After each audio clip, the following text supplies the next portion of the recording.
Good Sunday morning, guys. Finally, the wind stopped, more or less. We've had 30-mile-an-hour constant winds, gusts up to 50 the last 3 days. Cold, snowy, raining on and off. It's been miserable. And finally the wind died and we got some sunshine. And I just noticed something. Looks like my neighbor put out a salt lick for the deer. I do believe. I did not see him do it, and he did not say he did it, and I'm not going to say he did either, because I don't think you're supposed to. Somebody did. But Tracy and I got a couple of road trips. We got to go get some propane. So we've got to go north. We're going to take my car and go north to do that, and then we got to come back and grab the Buick and take in our recycling. And if anybody ever says recycling doesn't make a difference, let me show you something. So guys, this is just the recycling of 2 people. Mind you, we buy more pet food than most people, but this is all cans, plastic, and that kind of stuff that's recyclable. Tin cans, steel cans, and your number 1, 2s, and 5s plastic. But this is 7 bags from just about 2 months worth from just us, and a big pile of cardboard. It makes a difference, because if we had to get rid of this, it would cost us $3 per bag to get rid of these. So it would be $21 in bag tags. Or we could put 2 bags outside that can every week if the can is full. But you know, there's still a cost to that. That costs a pretty penny to have that can. But luckily us and my neighbor Todd split the cost of that per year. So anyway, just thought I'd share that with you, and we're gonna take the camera along with us since it's so nice out. It's cold though, it's still only like 28 degrees, but I will take blue skies any day. We'll see you shortly. Look at how gorgeous, guys. It's like one cloud in the sky over there to the right, but pretty much nothing. Very nice day. Well, it looks like a very nice day. But 33 degrees. So. It feels very cool. I'll take it. Like I was saying, the last 2 or 3 days have been horrible. The wind. Hey, at least it's not an ice storm. Every time we have our Christmas party, there's a winter storm that blows up and coats the roads in ice, and I never get to go. That's true. Today is Tracy's work Christmas party, so. The past 2 years, I missed it. I went to the one before that, and then the one before that was also an ice storm. So, it's a miracle. If it would have been a week ago Sunday, I wouldn't have gone. True. It's just a little after noon right now. We gotta do this, then we gotta go back, get the Buick, and then go about 15 miles east. The other way. Yes, the other way. And get her back by 3 o'clock, 3:30, but we got plenty of time. So. Well, I gotta make your mashed potatoes for your dinner. And I gotta get your steak seasoned for you. So you can eat. I'm having Olive Garden for dinner. Cool. Woohoo! Well, there's a choice between Olive Garden and Chipotle, and no to Chipotle. I don't think I mentioned this, guys, that 10 years ago we had a Family Dollar open up here, and we were like, yay, fantastic, and it was really needed. Well, then frickin' Dollar General moved in here and opened up, what, 4 years ago, maybe 3, something, I don't know. Dollar General here is managed and ran horribly. There's been many, many days that the store was closed because they didn't have anybody to run the store. One person's working, and they're expected to stock and run the register. It's just ridiculous. And then yet Family Dollar, Thursday was their last day. They closed all month long. They've had a sale, you know, lowering prices. It got up to 90% at one point. But anyways, the point is Family Dollar closes. It was a nice, neat, well-kept store. Same employees all the time. Good management. And then you got Dollar General over here that's run like crap. and they're still open. It's just like, it sucks. But I will say this. When Family Dollar had stuff, I would go into Family Dollar to shop, and they would never have what I wanted. When I go to Dollar General, they've always got what I want. Karen ended up dividing her shopping list between Family Dollar and Dollar General because one had things she wanted, the other did not. So, Well, you know, like laundry detergent, go in there, and they don't have the laundry detergent you want. They don't. And Dollar General has nicer stuff. you can't even push a cart down the aisles in this Dollar General because there's so much crap that is not getting put away or stocked on the shelves. The other day, Paul went in there. Luckily, I went in there earlier than him, and there was nobody there. One guy, he was outside smoking a cigarette, which I don't fault him for. He's got to take a break when he can get one. But he came in and rang me up. Well, then Paul was not too far behind me going to that same store, and he counted 22 people in line. That's ridiculous. So that's just the way they choose to run this one. Well, I know how corporate stores are run, and it's probably not their fault. It's all about the hours. Yep, it is, and it's because I remember when I worked at Musicland. Yes, I'm dating myself. I know I'm old, but when I worked at Musicland, they would look at your previous year's sales and say, "Okay, well, you made this amount of money last year, this week, so we're going to give you this amount of hours this week, and that's what you scheduled." Well, unfortunately, the week started on Monday and ended on Sunday. So what did that mean? When you start cutting hours, you start cutting it on Fridays and Saturdays. Well, Fridays and Saturdays are your busiest days. And you could be busy to the hilt, but have to cut hours because you were over what you were scheduled, and God forbid you went over what you were allowed, because then you get yelled at, even if you were making bigger sales. It's stupid, and I hate corporate. I hate corporate. Exactly.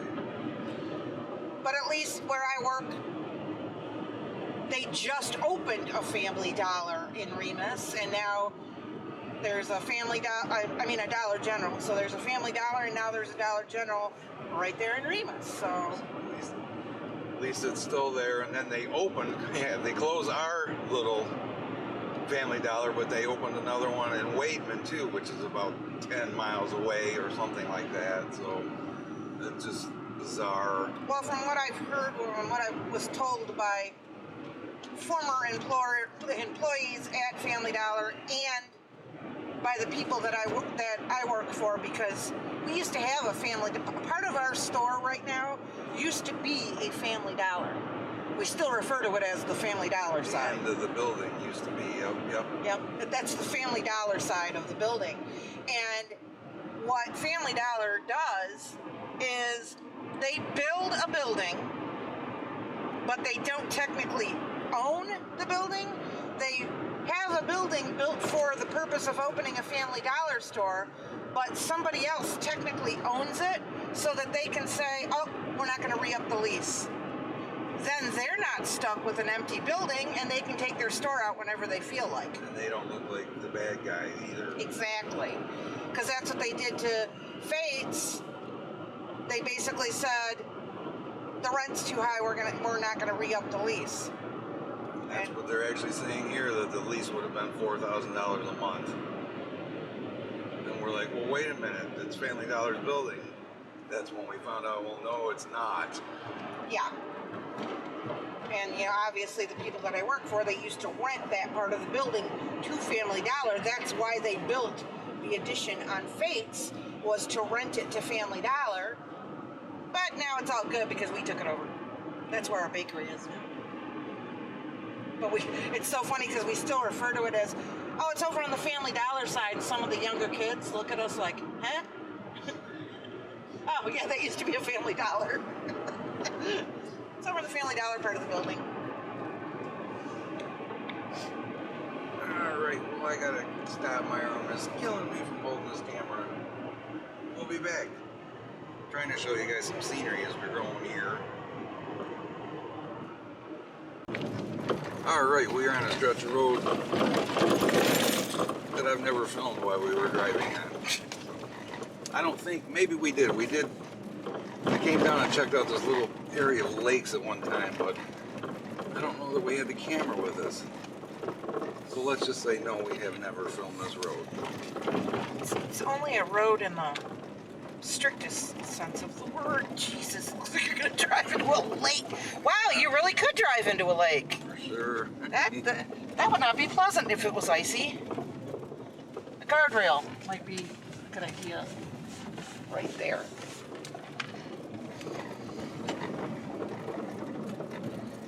Yeah, I don't think I've filmed this before.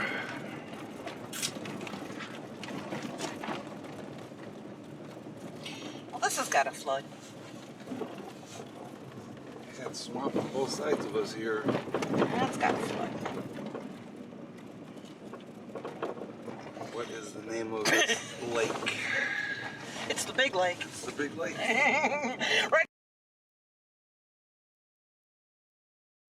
down by the big lake. You just know how places up here got these names. Which lake? The big lake. What's the name of it? Big Lake.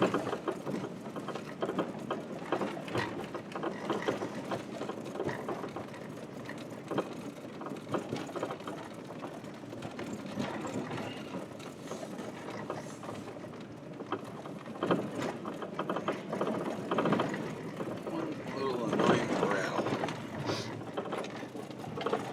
Sure a lot of nothing out this way. Yeah, sure is. It's kind of desolate. Well, we're gonna try going back a different way and see what happens. That's the thing about the roads up here. You just don't know if they're going to keep going straight or run into a lake, dead end. Who knows? Not sure. Wasn't expecting this one to curve already. Sometimes they just curve back on themselves and become the same road again. I was hoping this would take us down to 50th Avenue, which is pavement. That wasn't that big of a curve to like justify that sign. Right, that's true. I thought it was going to go like that. But if this takes us back to 50th Avenue that's paved, it's 3 miles. I don't have to drive on that crappy dirt road.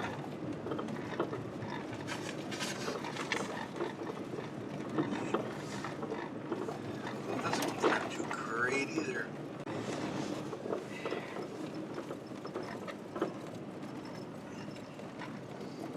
See, what happens up here, unfortunately, is if you have a road like this that isn't really taken care of that great by the county, different county than us, what happens is they put sand down in the winter, and that sand builds up, and then basically you're driving on 3 inches of sand before the dirt road, and it gets It can get pretty bad. nasty.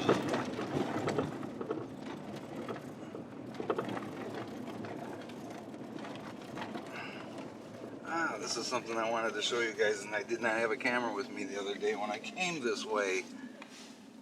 This is a little old abandoned post office. This is a really small town.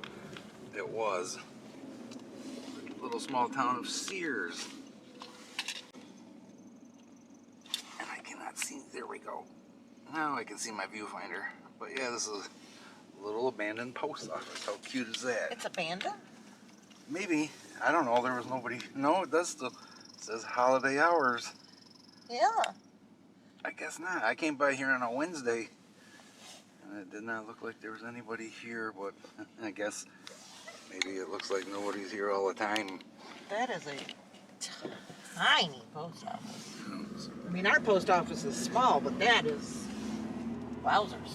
Yeah, this is what's left of a little town called Sears.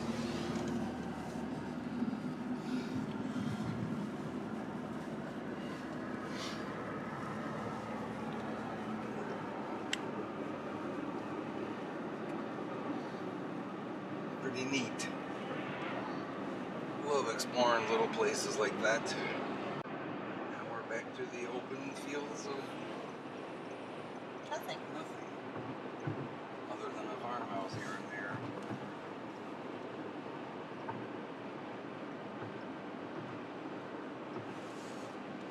I think this is a road. There's a really cool house up here on the left. And I'll turn this back on. I'm right. I really see it, but I can't see the viewfinder very well. There, I think I got it. That's the house I was talking about, guys. Pretty neat.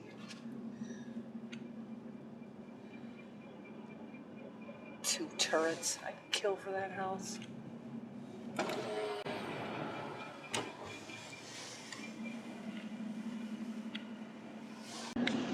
This is a little place that you can rent a little. Sorry about my brakes. My brakes are grinding really bad, guys. I got parts coming. But you can actually rent a cabin here in the summertime anyways. Yeah, I'm sure there's... Well, maybe they do. Possibly in the winter, but I don't know. I don't think there'd be a real big demand. Well, ice fishermen maybe, but... There's a big lake back there. It's called Big Lake. We were on the other side of this, so... Yeah. There's the boat launch, campground here. There's a name on this somewhere. Crittenden. Crittenden Park.